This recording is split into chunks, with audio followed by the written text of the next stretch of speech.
The great news is you're growing and you're wondering, where do I find clinicians for my private practice? What a great problem to have. And hopefully Yay. our answer today on Level Up is really going to help you with that. Hey, everybody, we're Kate and Katie of the Private Practice Startup. Level Up is a series all about you where we help you build and grow your dream practice, work with the clients you most love, and live that desired lifestyle.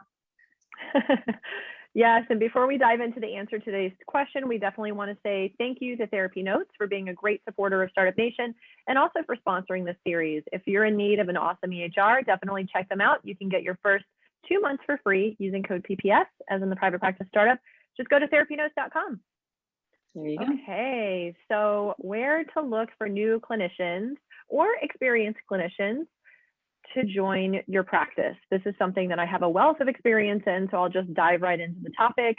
I have a multi-location group private practice here in South Florida, Bayview Therapy, and a team of over 30 clinicians at this point. So it has been obviously a huge learning curve for me over the past decade, having a group practice and learning what works and what doesn't work in terms of finding, not just finding clinicians, but finding clinicians who are really going to be the right fit with your team culture, with your brand's values and your vision and your mission, because you want to make sure that you're picking people who are not only skilled clinicians, but are also really in alignment with that, because that is what's going to make everything flow really well together and just be seamless. Because if you have someone who doesn't fit within that and is not a great fit, they will stand out, and it will, it's not ideal.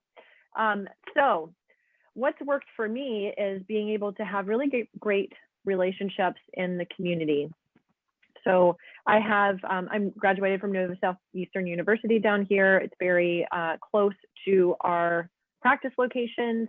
And that has been a wonderful stream of referrals for graduates coming out of the program and the professors referring to our practice for people who are interested in getting into private practice. That's been one thing, being able to also have a strong brand and reputation in the community down here, an established brand and group practice down here. We get a lot of referrals from our team members as well, because the team is very happy and fulfilled and really enjoys working here at the practice. And so they often refer their friends, their colleagues, other people that they know that are really wanting to be in a similar private practice setting.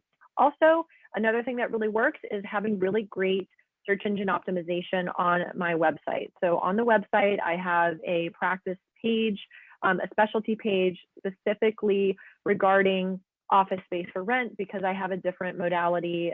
The business model that I have here in Florida is with independent contractors, so I don't have employees.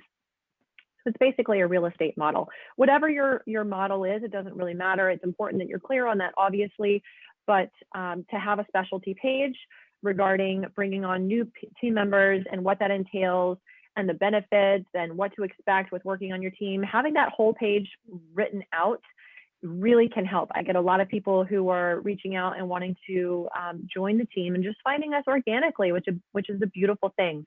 Honestly, I haven't had to do a lot of direct marketing to find new clinicians, because it's just been something that organically, with all of these different strategies, have really worked together to keep our practice full.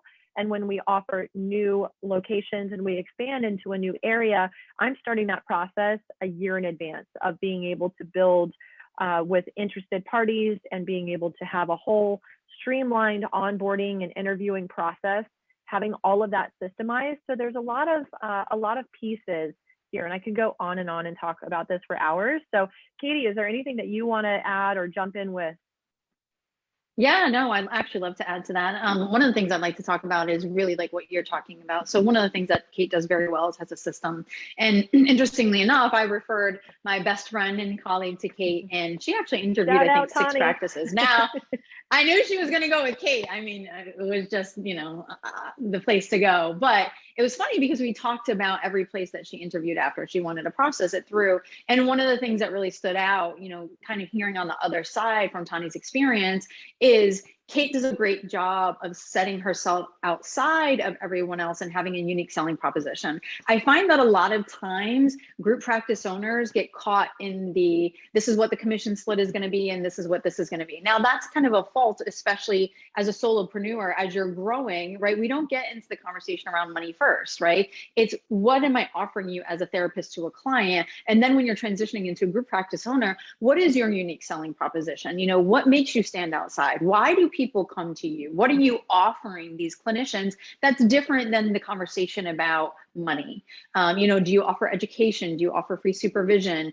Kate has a very strong brand, and the brand really attracts people. And this is a principle that Kate and I talk about all the time, is that when you have a strong brand, it really magnetically attracts people. So that's really important. Some of the mistakes I know that Kate, not mistakes, they're always growing experience. I know, Kate, you've been through this, and I hear a lot of group practice owners do this too, is they think, well, I'll hire master's level interns because they don't require a lot of money, or I can mold them. Well, a lot of times, if you are then relying on a real estate model or even an employee-based model, then you are the onus of filling that, because not only are they a newer clinician, but they don't have all the business experience. So I just want to kind of share that. And it's okay if you want to do that. I know our friend, Dr. Sean Davis, like, supervision is a great way to actually fill your group practice, because over time you can mold these people, and maybe when they're ready, you can put them into a position. So that's another way. Kate had mentioned universities. So yeah, great question. Anything else you want to add? No, I think that's it. Just congratulations at being at this point of really wanting to expand and grow into a group practice. A great resource for that is Maureen Werbach. She has the Group Practice Exchange. Definitely check that out. It's her niche and specialization.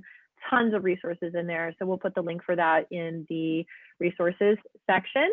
And then if you're stuck or you're struggling, whether you're a solopreneur or a group practice owner, or you're just getting started in the process and you really want to work with clients you absolutely love, fill your practice with private pay clients, and really live a life that feels fulfilled and balanced, that works around your ideal schedule, definitely check out this free resource we want to share with you, the Dream Private Practice Playbook. It's what Katie and I actually, the exact methodology that we use to create our six-figure private practices, and then have worked with countless therapists helping them to do the same. So definitely check that out. And anything else you want to add, Katie? No, just you guys got this. Keep on keeping on. Next time. Take care, everybody. Bye.